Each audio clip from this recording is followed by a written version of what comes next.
orden de Melquisedec, para que Cristo sea sumo sacerdote según ese orden y no según el modelo levítico. Porque Melquisedec figuraba cualidades de Cristo. Melquisedec figuraba las cualidades de Cristo. En primer lugar, Melquisedec era rey y a la vez era sacerdote. Cristo es rey y también sumo sacerdote. Cristo no es solamente sacerdote, sino que también Cristo es rey. Y esta cualidad de Melquisedec estaba representando a Cristo de una manera perfecta, siendo rey o siendo sumo sacerdote, pero también rey de Salem. Segundo, su nombre significa rey de justicia, rey de paz. El nombre de Melquisedec significa rey de justicia y rey de paz. Dice Isaías capítulo 9 verso 6: un niño nos es nacido, hijo nos es dado, y el principado sobre su hombro, y se llamará su nombre admirable, consejero, Dios fuerte, Padre eterno, príncipe de paz.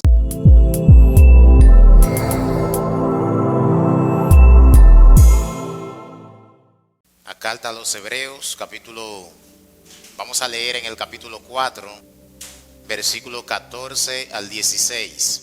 Hebreos capítulo 4, verso 14 al 16. La palabra del Señor va a ser leída en el nombre del Padre, del Hijo y del Espíritu Santo. Por tanto, teniendo un gran sumo sacerdote que traspasó los cielos, Jesús, el Hijo de Dios, retengamos nuestra profesión, porque no tenemos un sacerdote que no pueda compadecerse de nuestras debilidades, sino uno que fue tentado en todo según nuestra semejanza, pero sin pecado. Acerquémonos pues confiadamente al trono de la gracia para alcanzar misericordia y hallar gracia para el oportuno socorro. Señor, gracias te damos por tu palabra. Ella es santa, verdadera, y tu palabra es el alimento que necesita nuestra alma. Por eso no te pedimos que la bendiga, porque ella es bendita de por sí. Lo que sí necesitamos ser bendecidos, Señor, a través de tu palabra somos nosotros tu pueblo. Por eso te rogamos que nos bendiga de manera especial en esta noche a través de tu palabra. Te lo pedimos en el nombre de Jesús. Amén y amén. Gracias, pueden tomar asiento.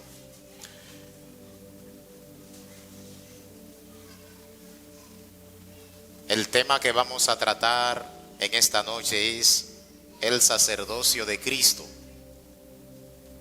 La semana pasada estuvimos hablando del sacerdocio levítico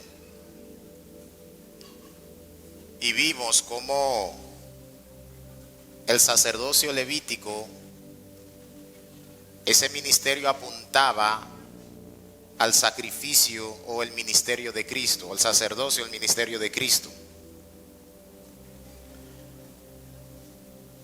El sacerdocio de Cristo, a diferencia del sacerdocio levítico, el de Cristo no es hereditario.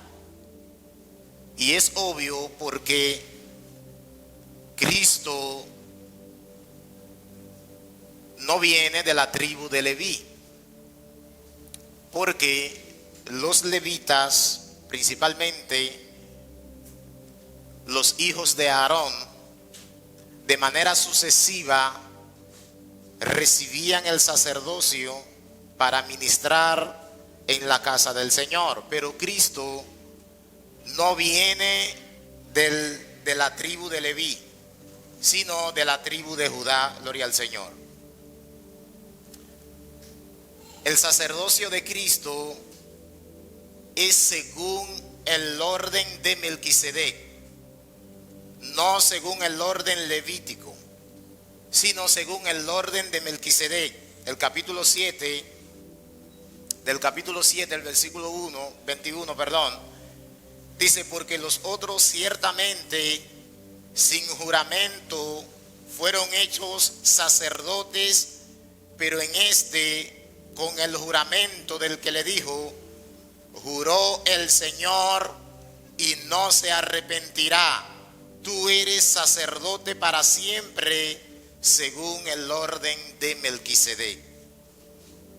Mientras el sacerdocio de los levitas era por sucesión, era hereditario, el de Cristo fue por juramento por el Señor.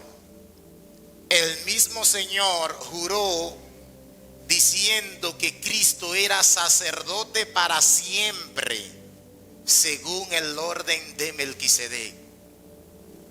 Y esto es importante, este juramento del Señor, dando a entender que el oficio de los levitas era temporal. El sacerdocio de los levitas era temporal, mas el sacerdocio de Cristo es para siempre, eternamente y para siempre. Por eso Cristo es establecido sumo sacerdote por juramento, y no por cualquier juramento, sino el Señor mismo juró, no por otro, porque no hay otro más grande que él, sino que juró por sí mismo. Gloria al Señor. Pero decimos que el sacerdocio de Cristo es según el orden de Melquisedec. Nos preguntamos, ¿quién era Melquisedec? Vamos a pasar al capítulo 7, vamos a quedarnos ahí un rato. El capítulo 7, a partir del versículo 1. Porque es de Melquisedec, rey de Salem, sacerdote del Dios Altísimo, que salió a recibir a Abraham, que volvía de la derrota de los reyes, y le bendijo, a quien asimismo dio a Abraham los diezmos de todo, cuyo nombre significa primeramente rey de justicia y también rey de Salem, esto es rey de paz. Sin padre, sin madre, sin genealogía, que ni tiene principio de días ni fin de vida, sino hecho semejante al Hijo de Dios, permanece sacerdote para siempre. Considerad pues cuán grande era ese es Melquisedec, a quien aún Abraham el patriarca dio diezmos del botín. Ciertamente los que de entre los hijos de Leví reciben el sacerdocio tienen también mandamiento de tomar del pueblo los diezmos según la ley, es decir, de sus hermanos. Pero aún estos también hayan salido de los lomos de Abraham. Pero aquel cuya genealogía no es contada, o sea, Melquisedec, cuya genealogía no es contada o no es conocida entre ellos, tomó de Abraham los diezmos y bendijo al que tenía las promesas. Y sin discusión alguna, el menor, que es Abraham, es bendecido por el mayor, que es Melquisedec, el cual era rey y sacerdote, el modelo que, gloria al Señor, estaba simbolizando, que es el modelo de Cristo, el cual es rey y sumo sacerdote. ¿Por qué el Señor toma el orden de Melquisedec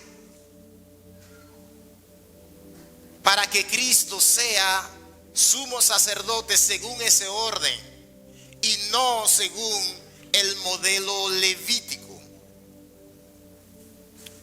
Porque Melquisedec figuraba cualidades de Cristo. Melquisedec figuraba las cualidades de Cristo. En primer lugar, Melquisedec era rey y a la vez era sacerdote. Cristo es rey y también sumo sacerdote. Cristo no es solamente sacerdote, sino que también Cristo es rey. Y esta cualidad de Melquisedec estaba representando a Cristo de una manera perfecta, siendo rey o siendo sumo sacerdote, pero también rey de Salem. Segundo, su nombre significa rey de justicia, rey de paz. El nombre de Melquisedec significa rey de justicia y rey de paz. Dice Isaías capítulo 9 verso 6: un niño nos es nacido, hijo nos es dado, y el principado sobre su hombro, y se llamará su nombre admirable, consejero, Dios fuerte, Padre eterno, príncipe de paz. ¿Qué cualidad, hermanos, tan importante había en el nombre de este rey, Melquisedec? Rey de paz. Y aquí dice que Cristo es conocido como príncipe de paz. ¿Y qué implica esto? Que Cristo vino, hermanos míos, a establecer la paz que nosotros necesitábamos con Dios. Él le dijo a sus discípulos: mis paz os dejo, mi paz os doy, y yo no la doy como el mundo la da. Es una paz con Dios.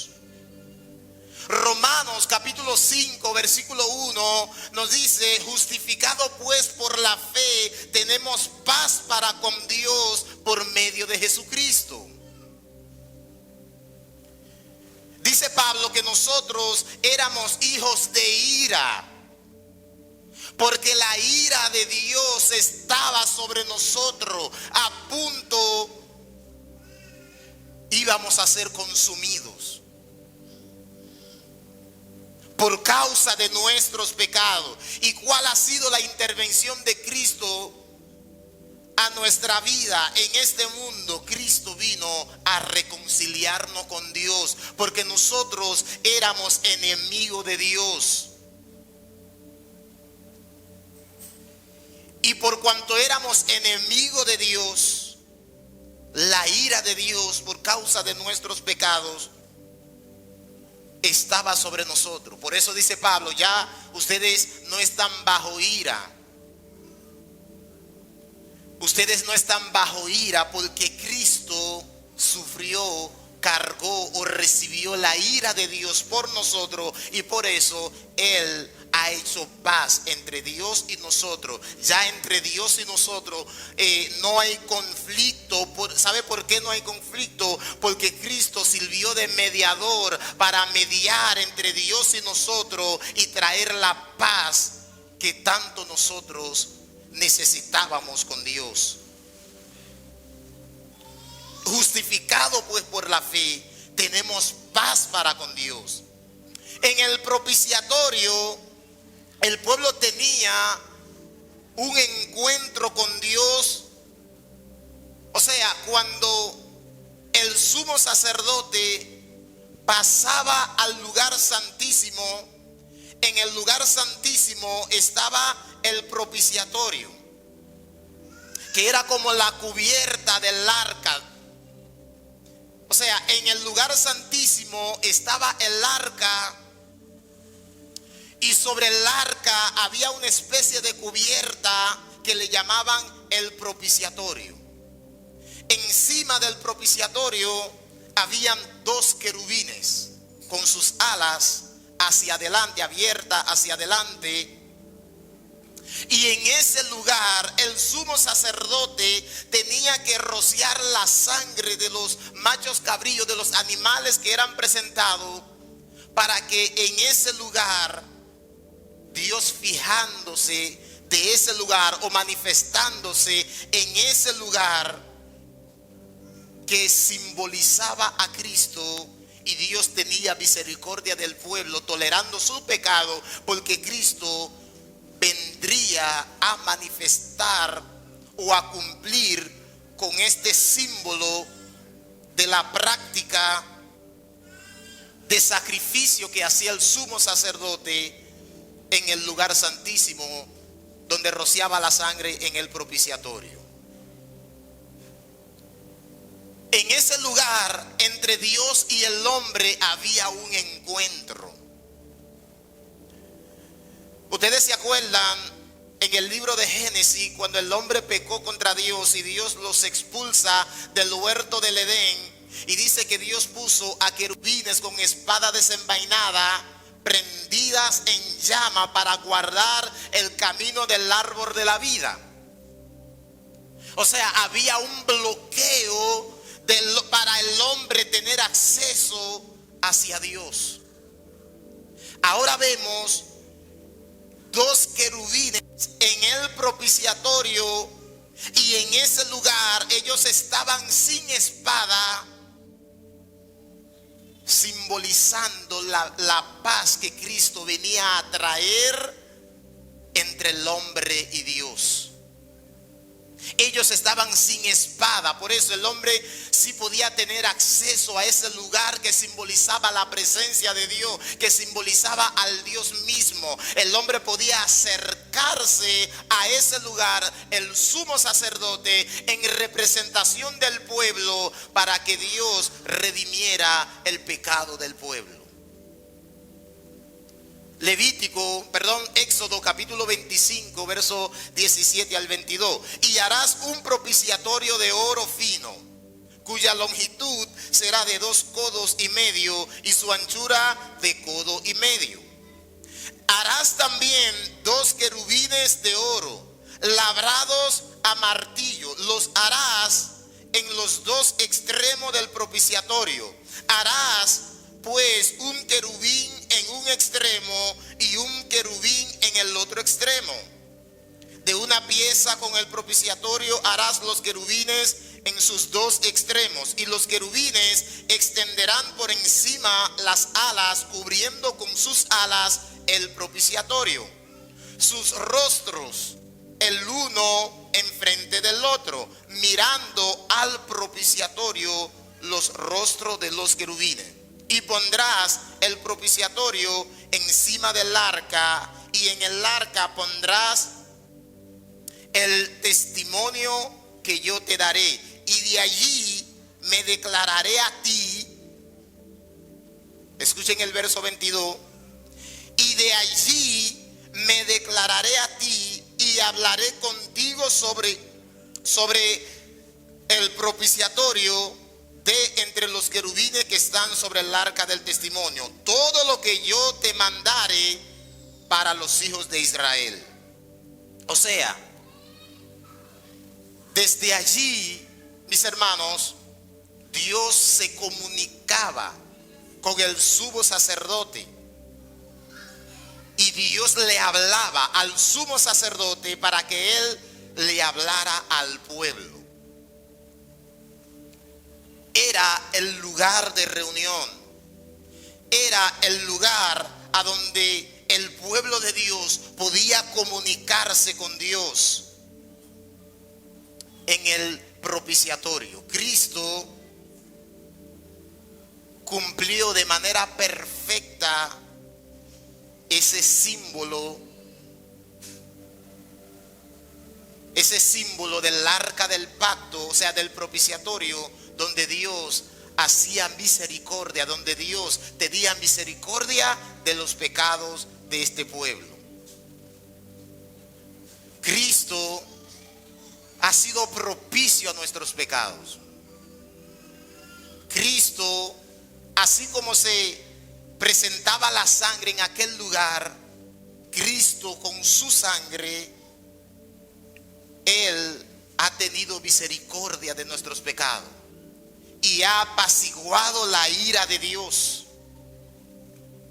Cuando Pablo dice que nosotros estábamos lejos de Dios y que éramos hijos de ira, mas ahora Cristo nos ha acercado a Dios. ¿Sabe por medio de qué Cristo nos acercó a Dios? Por medio de su sacrificio, por medio de su sangre, que no fue rociada encima del arca, sino que fue rociada en la cruz, que fue derramada en la cruz, que entregó su vida por cada uno de nosotros. La sangre de Cristo nos ha limpiado de todo pecado, y por Él ahora nosotros hemos sido reconciliados con Dios. Ya no somos enemigos, sino hijos. Ya no estamos lejos, sino que ya estamos cerca por el bendito sacrificio de nuestro Señor y Salvador Jesucristo, con el cual ha apaciguado la ira de Dios, para que hoy en día podamos tener comunión con Dios. Dice que Melquisedec, sin padre, sin madre, sin genealogía. Cuando dice sin padre, sin madre, no era que no tenía padre, no era que no tenía madre, sino que su origen era desconocido, que ni tiene principio de días ni fin de vida. Si usted se fija, la Biblia no nos da muchos detalles acerca del rey Melquisedec. No habla de su origen, no habla de su nacimiento, tampoco habla de su muerte. Y dice, sino hecho semejante, el versículo 3, semejante al Hijo de Dios, permanece sacerdote para siempre. Melquisedec apuntaba hacia la eternidad de Cristo. No solo a la eternidad de Cristo, sino también a su sacerdocio. Porque Melquisedec, siendo sin principio, o sea, no conocemos su principio, pero tampoco conocemos su final, él estaba simbolizando la eternidad de Cristo. Estaba simbolizando la eternidad del sacerdocio de Cristo, que iba a ser un sacerdocio para siempre, eternamente y para siempre. Del capítulo 7, el versículo 23 en adelante dice, y los otros sacerdotes llegaron a ser muchos, debido a que la muerte no podía, debido a que por la muerte no podían continuar. Mas o sea, Cristo, por cuanto permanece para siempre, tiene un sacerdocio inmutable, por lo cual puede también salvar perpetuamente a los que por él se acercan a Dios, viviendo siempre para interceder por ellos. O sea, nosotros tenemos esperanza de vida eterna en Cristo Jesús, porque Él, al ser sacerdote para siempre, Él también tiene la capacidad de salvar para siempre o perpetuamente, como lo dice el texto. Pero no así con los levitas. Su ministerio sacerdotal era impedido por causa de la muerte, o sea, era frenado por causa de la muerte. Ellos no podían continuar porque morían.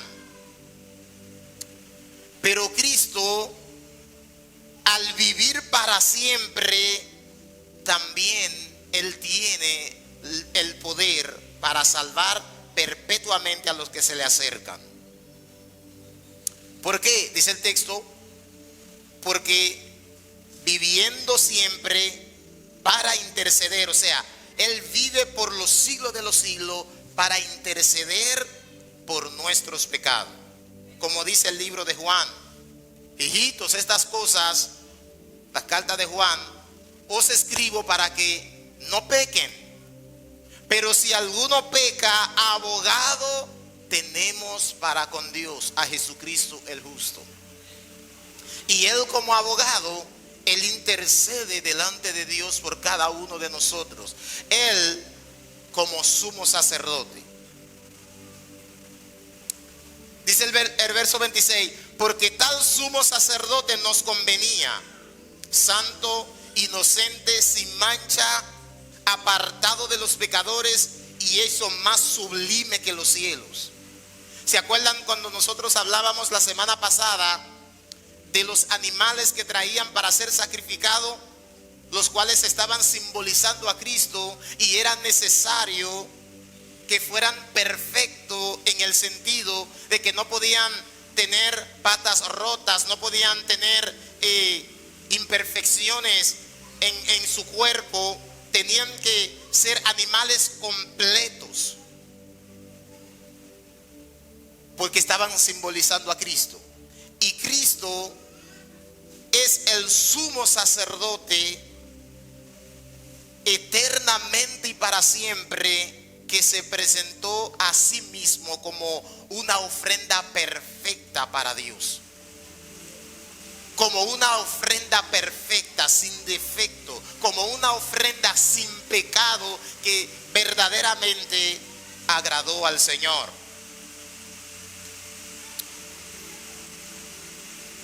Un sacerdote que no tiene necesidad cada día, como aquellos sumos sacerdotes que venían cada día para ofrecer sacrificio a Dios.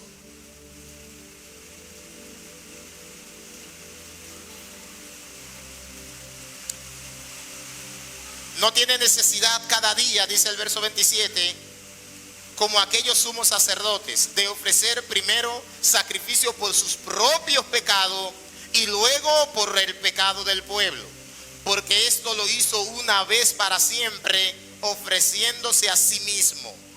Porque la ley constituye sumos sacerdotes a débiles hombres, pero la palabra del juramento posterior a la ley presenta al Hijo, hecho perfecto para siempre.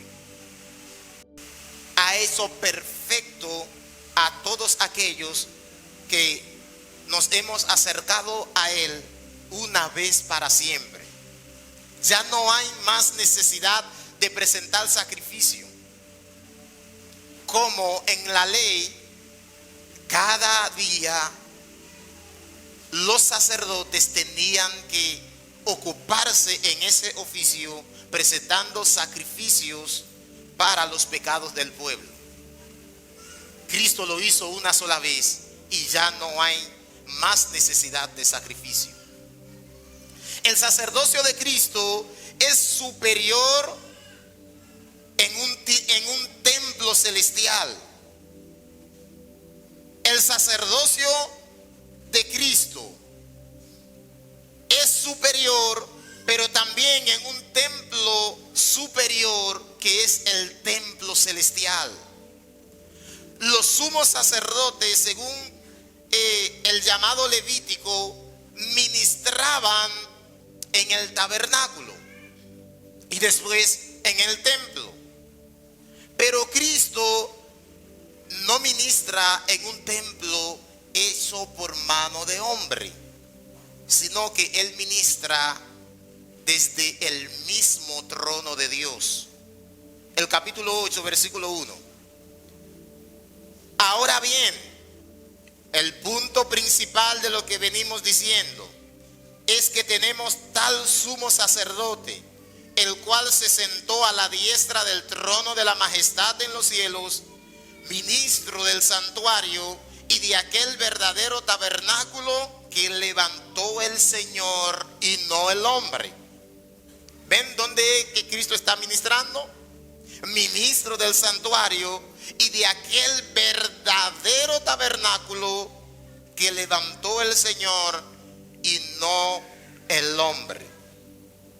Porque todo sumo sacerdote está constituido para presentar ofrendas y sacrificio, por lo cual es necesario que también éste tenga algo que ofrecer. Así que si estuviese sobre la tierra, ni siquiera sería sacerdote, habiendo aún sacerdotes que presentan ofrenda según la ley, los cuales sirven a lo que es figura y sombra de las cosas celestiales, como se le advirtió a Moisés cuando iba a erigir el tabernáculo, diciéndole: mira, haz todas las cosas conforme al modelo que se te ha mostrado.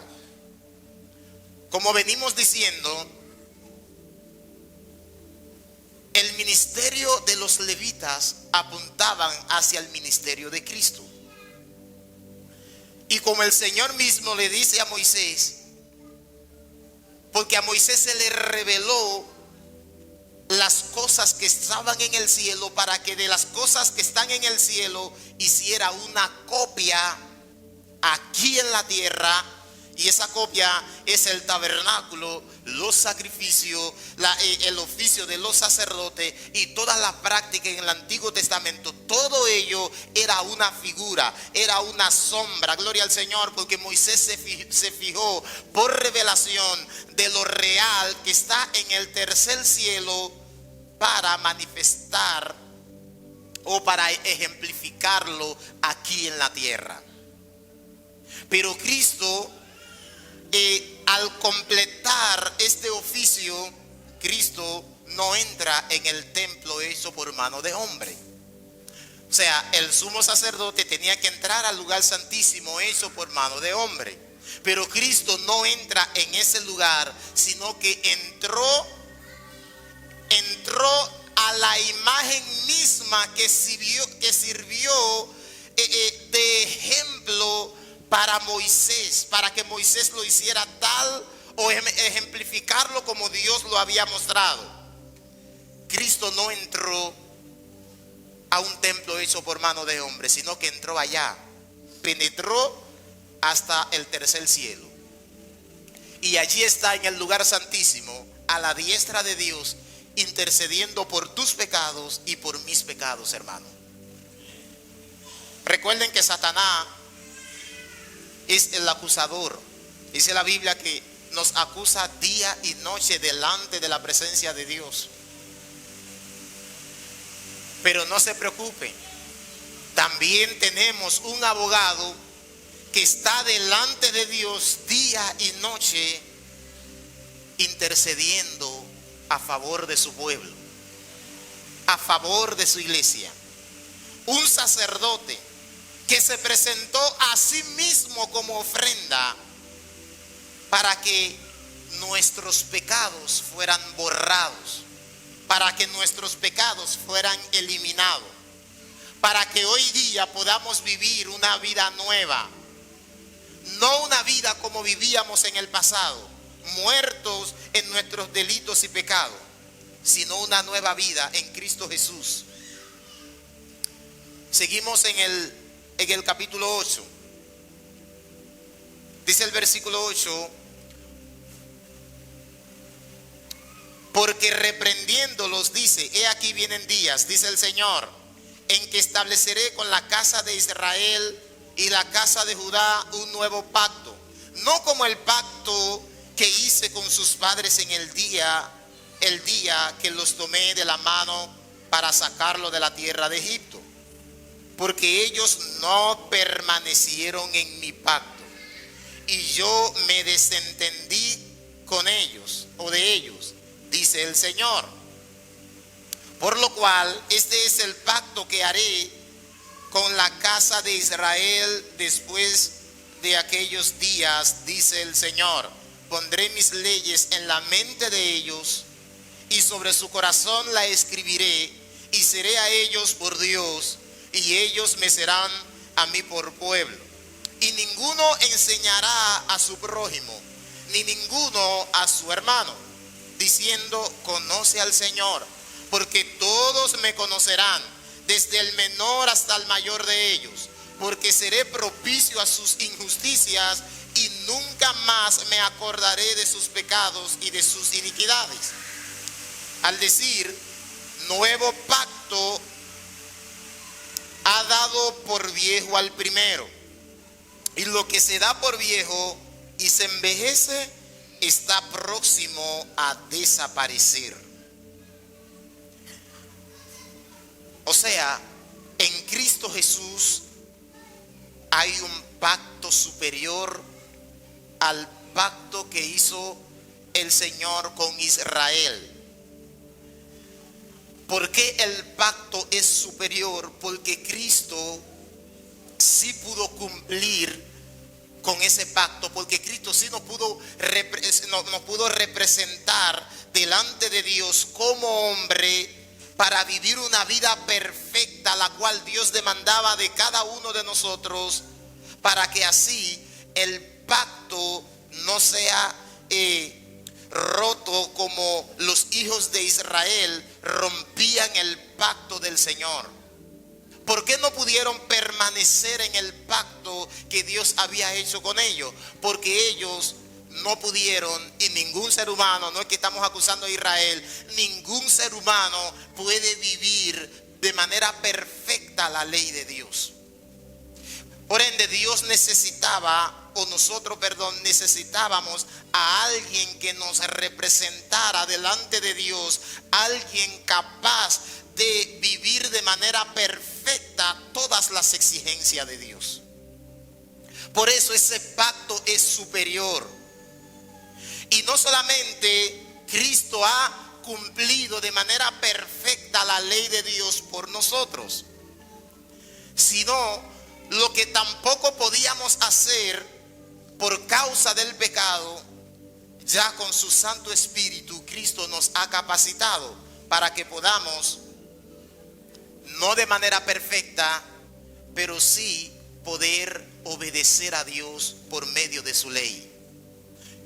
No para salvación, porque la salvación no es por obra, no es por lo que podamos hacer. Pero Cristo, como dice el texto, Dios a través de Cristo nos ha dado un nuevo corazón. Porque dice el versículo 12, porque seré propicio a sus injusticias y nunca más me acordaré de sus pecados y de sus iniquidades. Cristo, a través de Cristo, ya Dios no nos ve a nosotros como personas que pecamos contra Él, sino a través de Cristo, al ser limpio, Dios nos ve a nosotros como santos. Y que también nos ha dado un nuevo corazón para que con ese corazón podamos obedecerle. Porque uno de los trabajos esenciales del pecado es endurecer el corazón humano contra Dios. ¿Usted escuchó eso? Uno de los trabajos esenciales del pecado es endurecer el corazón humano contra Dios. Por eso el Señor está hablando de un cambio de corazón, porque el pecado ha endurecido tanto nuestro corazón que nuestro corazón parecía una piedra. Pero el Espíritu de Dios es tan poderoso que ese corazón de piedra lo transforma en un corazón de carne. O sea, un corazón sensible a la voz de Dios, a la palabra de Dios, a la ley de Dios, para obedecerla, aunque no perfectamente. Pero sí con un corazón genuino, sí con un corazón sincero. Como le decía, los israelitas invalidaban el pacto antiguo por causa del pecado. Dios no solo estableció un nuevo pacto para con su pueblo a través de Cristo, sino que Cristo mismo ha cumplido de manera perfecta la ley de Dios. Y ahora Él nos ha presentado delante de Dios por medio de un nuevo pacto, el cual es superior al pacto antiguo. Nosotros hemos errado, nosotros hemos fallado. Por eso la Biblia dice que no hay justo ni aun uno. No hay quien entienda, no hay quien haga el bien. Pero gracias le damos a Dios por nuestro Señor y Salvador Jesucristo, que vino y nos representó delante de Dios. ¿Cuántos dicen amén por esto? El sacrificio de Cristo es superior porque el sacrificio de Cristo limpia nuestra conciencia. ¿Se acuerdan cuando dimos un estudio en la carta de 1 Timoteo, cuando Pablo decía que habían hombres, falsos maestros en la iglesia, cuyos corazones o cuya conciencia había sido cauterizada por causa del pecado? Su corazón había sido endurecido, había sido marcado por causa del pecado. Ese corazón duro, ese corazón cauterizado, el cual teníamos también, ese corazón ha sido limpiado. Esa conciencia ha sido limpiada por causa del sacrificio de Cristo. Dice el versículo 11: pero estando ya presente Cristo, del capítulo 9, pero estando ya presente Cristo, sumo sacerdote de los bienes venideros, por el más amplio y más perfecto tabernáculo, no hecho de manos, es decir, no de esta creación, y no por sangre de machos cabríos ni de becerros, sino por su propia sangre entró una vez para siempre en el lugar santísimo, habiendo obtenido eterna redención. Porque si la sangre de los toros y de los machos cabríos y la ceniza de la becerra rociadas a los inmundos santificaban para la purificación de la carne, cuánto más la sangre de Cristo, el cual mediante el Espíritu eterno se ofreció a sí mismo sin mancha a Dios, limpiará vuestras conciencias de obras muertas para que sirváis al Dios vivo. Hermano, qué poderosa escritura. La sangre de Cristo ha limpiado, ha purificado nuestra conciencia, ha libertado nuestra conciencia del poder del pecado, para que podamos servir a Dios con una conciencia limpia, para que podamos entregarle nuestra adoración a Dios con una conciencia limpia. Pero lamentablemente ese sacrificio no ha hecho efecto en todos los que dicen Señor, Señor. Son muchos los que no le sirven a Dios con una conciencia limpia. ¿Por qué? Porque ellos mismos conocen sus obras. Nosotros mismos conocemos nuestros caminos y sabemos si nuestra conciencia está limpia o si todavía está sucia, porque el pecado nos sigue dominando. Al tener un corazón sucio, al tener una conciencia sucia, por eso muchas veces, y oigan bien lo que le voy a decir, hermano, por eso muchas veces en muchos creyentes no se puede ver, no se puede visualizar una adoración genuina. No, en ellos no se refleja como esa vida consagrada, ese sello de Dios, esa santidad. No se refleja porque su conciencia está atada por el pecado. No tienen la libertad para adorar a Dios. Hermano, da pena cuando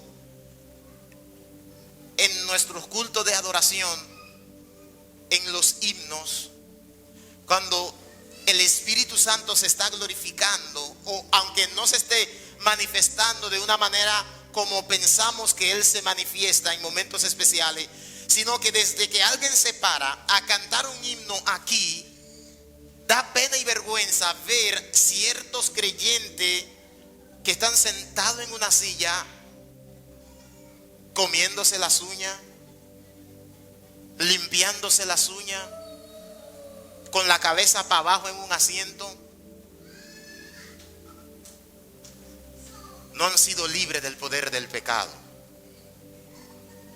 O sea, hay algo que le impide adorar a ese hermano.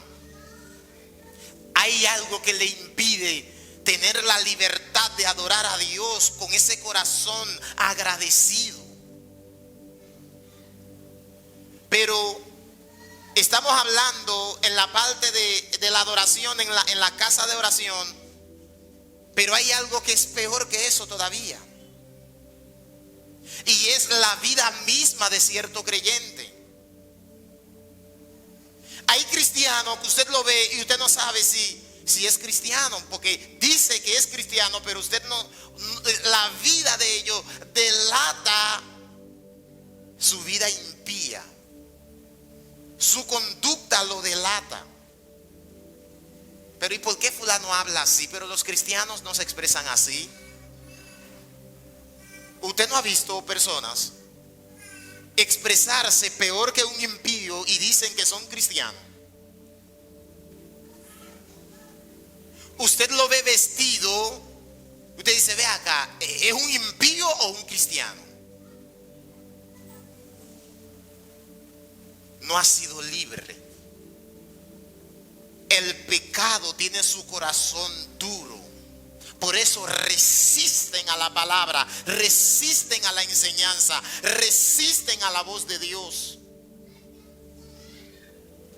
No son sensibles a la voz de Dios, a la enseñanza bíblica. Son dominados todavía por el pecado. Hermano, hay que abrir los ojos. Hay que abrir los ojos y entender las verdades divinas, pero no solamente entenderla, sino llevarlo a la práctica. Hay que vivir la palabra. Si no la vivimos, no hay salvación. Si no la vivimos, no somos de Cristo. Si no la vivimos, no amamos a Cristo, porque el que me ama, dice el Señor en su palabra, mi palabra guarda. Mi palabra guarda. La sangre de Jesucristo limpia de todo pecado. La sangre de Jesucristo transforma. O sea, el sacrificio de Cristo transforma al creyente. Si tú todavía no has sido transformado, es porque no has sido purificado por esa sangre. Así que ruégale al Señor. Hermanos, roguémosles a Dios cada día que nos limpie. Ya que es una batalla constante que tenemos con este perverso corazón, roguémosles a Dios que nos limpie. No actuemos conforme al impulso de nuestro corazón, porque engañoso es el corazón más que todas las cosas, dice la palabra de Dios. Cuidémonos de nosotros mismos y pidámosle a Dios que cada día limpie y purifique nuestro corazón, para que tengamos una conciencia limpia y podamos dar a Dios una adoración genuina. El sacrificio de Cristo es una vez y para siempre. Y este punto es importante. El sacrificio de Cristo es una vez y para siempre. Esto significa que ya nosotros no tenemos más necesidad de sacrificio. Y si decimos que no tenemos más necesidad de sacrificio, significa que tampoco hay necesidad de más sacerdotes. Vamos a leer del capítulo 10, el versículo 1, del versículo 1 en adelante. Porque la ley, teniendo la sombra de los bienes venideros, no la imagen misma de las cosas, nunca puede, por los mismos sacrificios que se ofrecen continuamente cada año, hacer perfecto a los que se acercan. De otra manera cesarían de ofrecerse, pues los que tributan este culto, limpios una vez, no tendrían ya más conciencia de pecado. Pero en estos sacrificios, cada año se hace memoria de los pecados, porque la sangre de los toros y de los machos cabríos no pueden quitar los pecados. Versículo 6. Holocaustos y expiaciones por el pecado no te agradaron. Entonces dije, he aquí, vengo, oh Dios, para hacer tu voluntad. Con el rollo del libro, como en el rollo del libro está escrito de mí, diciendo primero, sacrificio y ofrenda y holocausto y expiaciones por el pecado no quisiste, ni te agradaron, las cuales cosas se ofrecen según la ley, y diciendo luego: he aquí que vengo, oh Dios, para hacer tu voluntad. Quita lo primero para establecer lo último. En esta voluntad somos santificados mediante la ofrenda del cuerpo de Jesucristo, hecha una vez para siempre. Y ciertamente todo sacerdote está día tras día ministrando y ofreciendo muchas veces los mismos sacrificios, que nunca pueden quitar los pecados. Pero Cristo, habiendo ofrecido una vez para siempre un solo sacrificio por los pecados, se ha sentado a la diestra de Dios. De ahí en adelante, esperando hasta que sus enemigos sean puestos por el estrado de sus pies.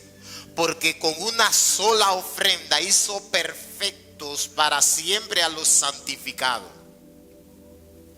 Y nos atestigua lo mismo el Espíritu Santo, porque después de haber dicho: este es el pacto que haré con ellos después de aquellos días, dice el Señor, pondré mis leyes en sus corazones y en sus mentes las escribiré. Añade: y nunca más me acordaré de sus pecados y transgresiones, pues donde hay remisión de estos, no hay más ofrenda por el pecado. No hay más ofrenda por el pecado. ¿Quién eran los que estaban encargados en presentar ofrenda por los pecados? Los sacerdotes. Y vemos que Cristo los sustituye. Y Él presenta una ofrenda diferente. No animales, sino su propia vida. Esto significa, así como la ofrenda de Cristo quita o santifica para siempre a los que hemos venido a Él, así tampoco, hermano, hay más necesidad de sacerdotes, porque ya no hay más ofrenda para ofrecer. Que se presentó, que es nuestro Señor y Salvador Jesucristo, quita los pecados, limpia a aquellos que se acercan una vez y para siempre. No hay más ofrenda, por ende, para ofrecer. Entonces ya no debe de haber más sacerdotes. Y ahí está el engaño de los hombres. ¿Saben las religiones en el mundo que tienen hombres como sacerdotes ministrando por los pecados, incluyendo de manera especial la iglesia tradicional? ¿Para qué existen esos sacerdotes? Si esos sacerdotes que habían en el Antiguo Testamento estaban apuntando hacia Cristo, el cual es el sumo sacerdote, el cual presentó una ofrenda que fue su propia vida, porque su vida es perfecta y santa, y así como su vida es perfecta y santa, así nos ha hecho perfecto, nos ha hecho santo para con Dios. Si hay más necesidad de sacerdote, entonces hay que seguir ofreciendo más ofrenda. Y si hay que seguir presentando más ofrenda, es decir que la ofrenda de Cristo, el sacrificio de Cristo fue insuficiente. Pero el sacrificio de Cristo no es insuficiente. En la cruz Él dijo: consumado es, completado es. La obra ha sido completada, la misión ha sido completada. Una sola vez para siempre. Y penetró al lugar santísimo, en el cual está intercediendo por cada uno de nosotros.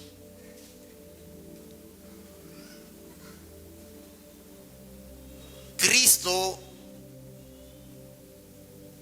es el sumo sacerdote que genera confianza en su pueblo. Cristo genera confianza en aquellos que creen en Él.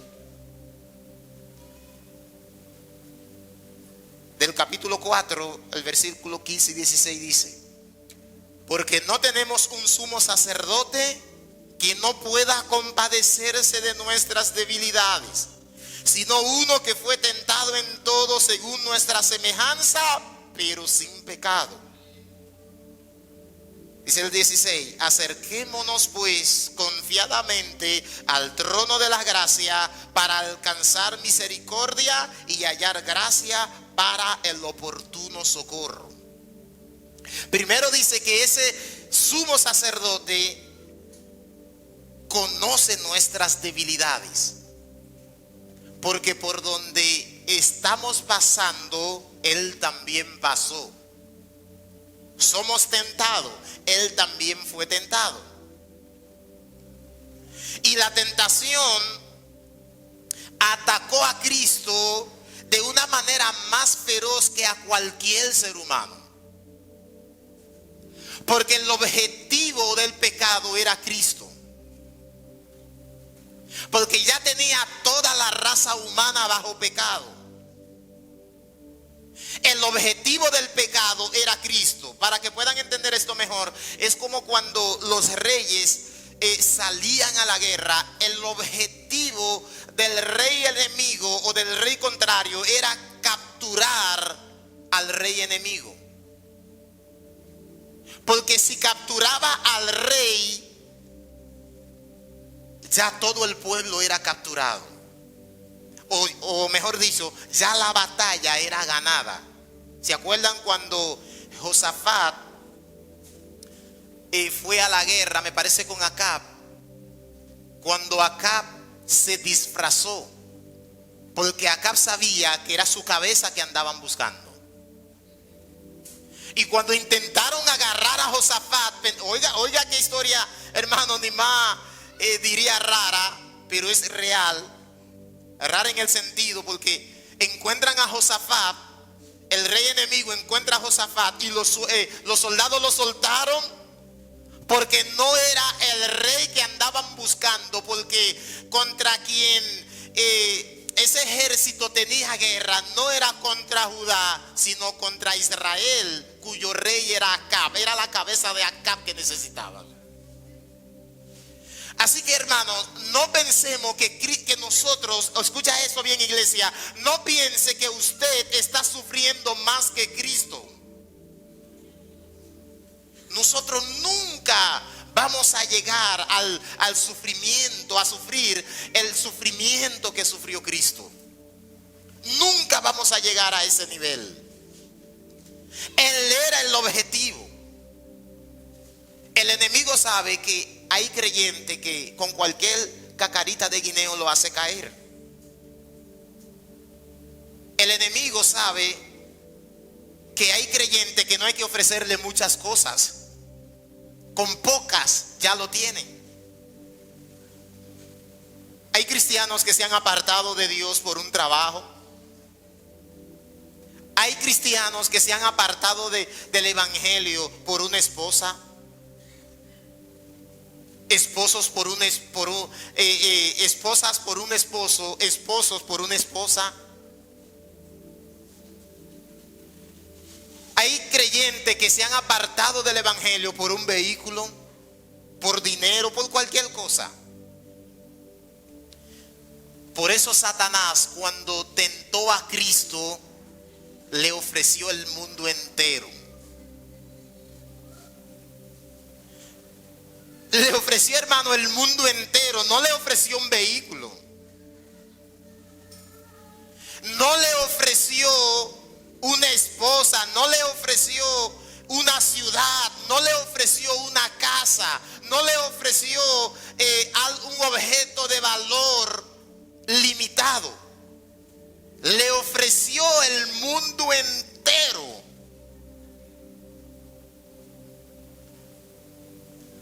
Si por un motorcito hay muchos que se apartan del Señor, por un carrito muchos se apartan del Señor. Ahora imagínese con la rapidez que se irían a los brazos de Satanás si le ofreciera el mundo entero. Imagínese usted. Cristo fue tentado de una manera más feroz que cualquier ser humano. Así que Él sabe lo que tú padeces. Él sabe lo que tú sientes. Él sabe por dónde estamos pasando. Y dice: acerquémonos pues confiadamente al trono de la gracia para alcanzar misericordia. Debemos de ir con confianza al trono de la gracia, no como en el Antiguo Testamento, que nadie podía pasar al lugar santísimo excepto el sumo sacerdote una vez al año. Ya ahora podemos pasar a la presencia de Dios con confianza. Ya podemos presentarnos delante de Dios, hermano, sin duda. Por eso la semana pasada le decía que ningún creyente verdadero debería dudar de su salvación. Hermano, ya no estamos calientes con Dios. Ya Cristo ha hecho la paz que nosotros necesitábamos con Dios. Él como mediador nos ha reconciliado con Dios. Hermano, ya no hay problema, no tenemos problema con Dios. Podemos ir a la oración confiadamente. Con confianza podemos ir. ¿Sabe por qué muchas veces no vamos con confianza delante de la presencia de Dios? Porque muchas veces sabemos que el pecado, porque sabemos que estamos todavía obedeciendo al pecado y vamos asustados, porque el pecado te aleja de Dios. ¿Qué fue lo que hizo Adán en el huerto del Edén después de la desobediencia? Se escondió. Hermano, Adán se escondió. Si eres cristiano y todavía te estás escondiendo de la presencia de Dios, te estás alejando de la presencia de Dios, te estás alejando de la oración, te estás alejando de la lectura bíblica, te estás alejando del congregarte. Eso significa, hermano, que tú estás obedeciendo al pecado. Si ya el pecado no es tu rey, si ya el pecado no te domina, si ya el pecado no te controla, si ya tú no obedeces al pecado como antes lo hacíamos, venga a la presencia de Dios con confianza. Ah, no, porque yo fallé, yo cometí tal pecado que yo no sé si Él me va a perdonar. Hermano, el sacrificio de Cristo borró tus pecados. El sacrificio de Cristo te ha limpiado. No importa lo que tú hayas hecho en el pasado, ya ven con confianza. No es por tu obra que Dios te ve, no es por tu elocuencia que Dios te acepta, no es por la manera de tu cantar, de tu predicar, es que Dios te acepta. Dios te acepta por el sacrificio perfecto de su Hijo. Así que ven con confianza, porque ese sacrificio ha completado la obra. Gloria al Señor.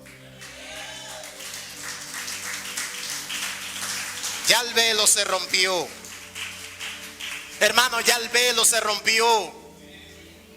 El pastor te instruye en la palabra de Dios, pero no es el pastor que te revela a Dios. Tú mismo puedes conocer a Dios a través de una relación íntima, a través de una relación face to face. Wow, hermano, qué lindo. Yo no necesito ya de otro para poder conocer a Dios. Ya yo no necesito un sumo sacerdote. Yo no necesito un padre. Yo no necesito un pastor.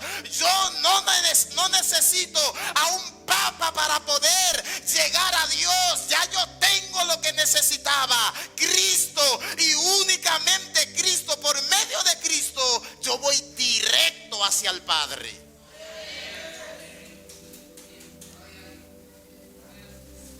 El gran problema de los católicos es que le ruegan a María para que María le ruegue a Dios. Hermano, ya podemos rogarle a Dios de manera directa, sin tener que pasar por ningún ser humano como mediador, solamente por Cristo. Ya Cristo hizo la conexión. Ya Cristo quitó la enemistad. Ya Cristo ha hecho el trabajo que nosotros necesitábamos. Gloria a Dios. Debemos ir a su presencia con confianza. No vaya con duda, hermano. No vaya con duda. Dice la palabra de Dios que el que duda sobre lo que hace, el que duda en lo que hace, le es pecado.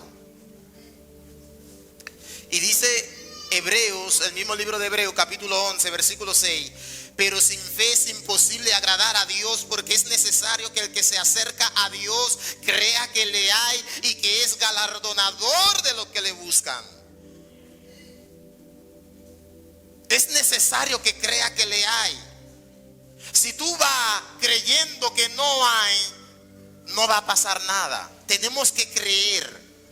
Pero esa confianza no se tiene que no tiene que tener asentamiento en tus obras, en tu prudencia, sino en el sacrificio de Cristo. Pero hay algo que tenemos que tomar en cuenta, hermanos. Y lo que tenemos que tomar en cuenta es que debemos de recordar que vamos a la presencia de Dios con confianza. Así es que tenemos que ir. Pero eso no significa que debemos de ir a su presencia con irreverencia. Porque hay muchos cristianos irreverentes. Hay muchos cristianos malcriados. Muchos cristianos que le faltan el respeto a la presencia de Dios. Cuando usted entra por estas puertas, usted tiene que venir en reverencia, con confianza, sin ninguna limitación, para adorar a Dios con libertad. Pero también tienes que tener reverencia, tienes que tener respeto, porque la presencia de Dios en la vida de un hombre o una mujer es lo más grande que tiene. No solamente por eso, sino que Él es sacerdote, pero también Él es rey. Nosotros no nos estamos acercando a cualquiera.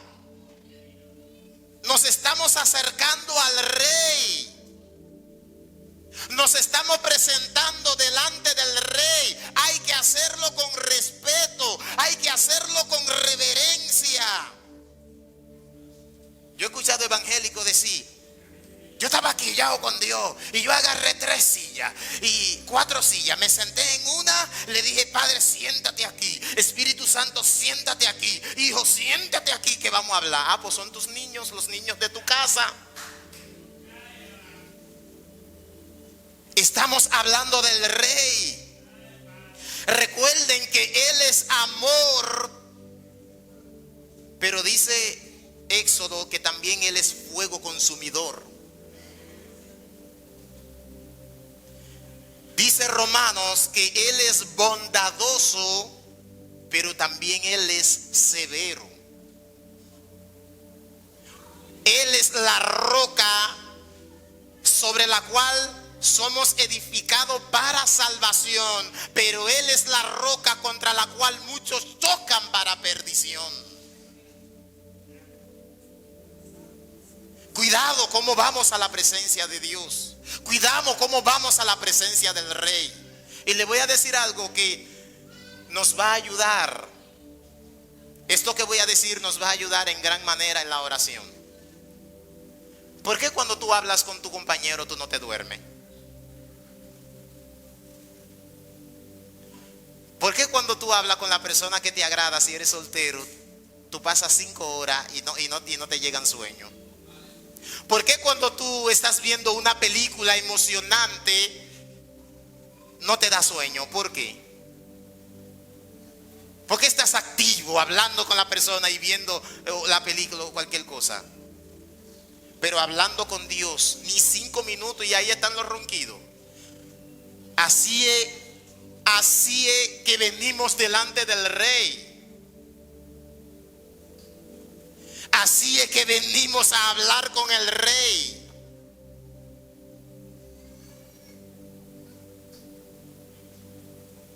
Hermanos, vamos a venir delante del rey con respeto, con confianza, como dice el texto con confianza, acerquémonos con confianza. Y eso significa que ya no estamos calientes con Dios. Eso significa que ya no tenemos problema con Dios. Ya estamos en paz con Dios. No dudes en tu corazón, usted, verdadero creyente, no dudes en tu corazón de que si a usted le toca la muerte ahora mismo, el Señor no te dará la bienvenida en el paraíso. No dudes de que Dios te va a salvar. No dudes que Él te va a recibir con los brazos abiertos, con alegría, con amor. No dudes de eso. Así que esa confianza comience desde ahora, una relación entre padre e hijos. Pero vamos a venir también con respeto, con reverencia. ¿Usted sabe lo que es eso? Que a veces el culto, en pleno culto, y un cuchicheo, un habladero. A veces, hermanos, pónganse de pie que vamos a despedir. Y de una vez gente comienzan a salir, a recoger silla, a hablar, a arrastrar silla, a corregir a los muchachos. No, hermano. La Biblia dice que donde quiera que se reúnen 2 o 3 en su nombre, el Rey está ahí en medio de ellos. Hasta que nosotros no hacemos la oración de despedida, el Rey todavía está ahí presente, manifestándose de una manera especial. Por ende, mientras el Rey esté presente en el lugar, la reverencia, el respeto también debe de estar en ese lugar.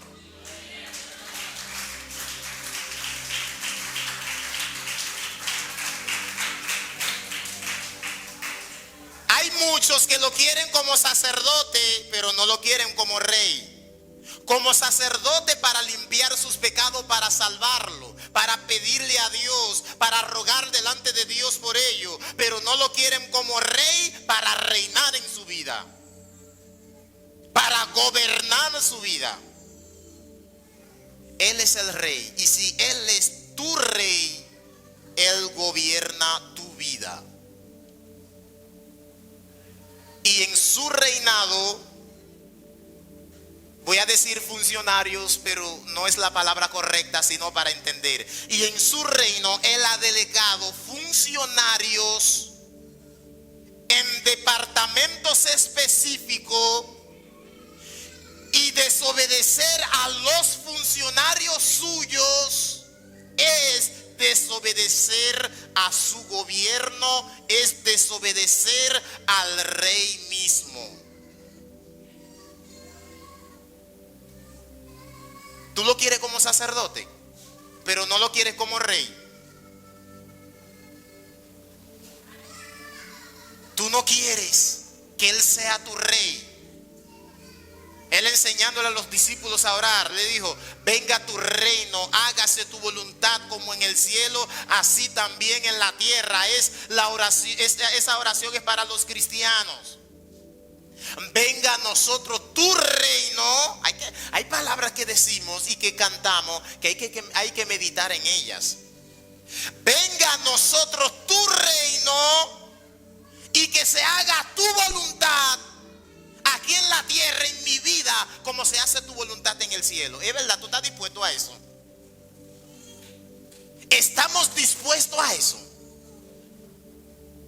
Que Dios nos ayude, hermano, a reconocer que Él no solamente es el sumo sacerdote, y como también la ofrenda perfecta que fue presentada para que nuestros pecados fueran limpiados, sino que también Él es el rey de nuestra vida, quien gobierna, domina, controla nuestra vida. No solamente Él es nuestro rey, sino que nosotros somos sus pertenencias, porque Él nos compró a precio de sangre. No nos pertenecemos para querer hacer lo que queremos con nuestra vida. No nos pertenecemos. Pablo dice el por qué nosotros no nos pertenecemos. ¿Por qué? Porque vosotros no sois vuestros, porque a precio de sangre fuisteis comprados. A usted lo compraron, hermano, en Cristo. A mí me compraron. A nosotros nos compraron a precio de sangre. No nos rebelemos al Rey ni a su gobierno en nuestra vida. Dejémonos dirigirle al Rey. Qué bueno es Dios. Gracias le damos a Dios. Porque cuando estábamos muertos en nuestros delitos y pecados, rumbo al infierno, Él mandó a su Hijo a sufrir el infierno que nos tocaba sufrir para poder ser salvo tanto de la ira de Dios como también de la llama del infierno. Por eso Pablo dice: el amor de Cristo nos constriñe a la obediencia. El amor de Cristo nos empuja al ver a alguien hacernos un regalo tan grande, un favor tan grande, no hayamos con qué agradecerle. Usted no ha visto personas que te ha dado cosas valiosas y usted no haya cómo agradecerle, qué objeto darle para demostrarle agradecimiento a ese alguien. Usted no ha visto personas, o eso no te ha pasado, que te han dado cosas importantes que tú no tenías dinero para comprarlo, pero tú no puedes devolverle el favor de la misma manera, pero buscas como la manera de cómo agradarle, qué sé yo, con cualquier cosa. Hermanos, no tenemos con qué pagarle a Dios lo que Él ha hecho por nosotros. No podíamos pagar el precio de esta salvación que tenemos. Valoremos esa salvación. Vivamos una vida de agradecimiento. Vivamos humildemente, perdonando nuestros pecados, nuestras faltas, perdón, los unos a los otros. El cuerpo de Cristo no es perfecto. El cuerpo de Cristo será perfecto. Y mientras estemos aquí, entre nosotros va a haber problemas, va a haber dificultades. Pero dice el Señor, tenemos que perdonarnos los unos a los otros. Debemos de hacerlo de corazón. Porque los problemas son necesarios. Porque cuando hay problemas, Dios sabrá a través de tu reacción, si eres agradecido de Dios por lo que Él ha hecho por ti. Pablo dijo: escucho que hay disensiones entre vosotros. Y yo lo creo, porque es necesario que lo haya para que se dé a manifestar entre vosotros quiénes son los maduros. La iglesia de Cristo es una, el cuerpo de Cristo es uno, y nos apoyamos el uno al otro. Vamos a demostrarle a Dios agradecimiento con nuestra vida. Vamos a demostrarle agradecimiento por ese sacrificio, por lo que Él ha hecho por nosotros a través de nuestra vida. No perfecta, pero sí Él verá nuestro esfuerzo. Amén.